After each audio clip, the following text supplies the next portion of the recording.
જો તમે લીલી મકાઈમાંથી આ રીતે નવો નાસ્તો બનાવ્યો છે ખરા?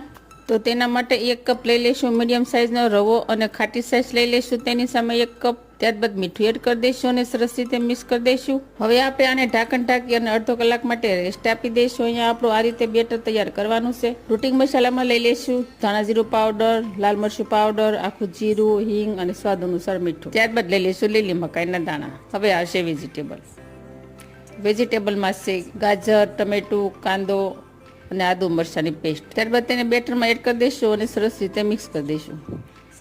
અને ત્યારબાદ આપણે ઉપરથી લીલા ધાણા સ્પ્રિંકલ કરી લઈશું. હવે આપણે અપમની પેન લઈ લઈશું અને તેની અંદર ઓઇલ ગ્રીસ કરી લઈશું.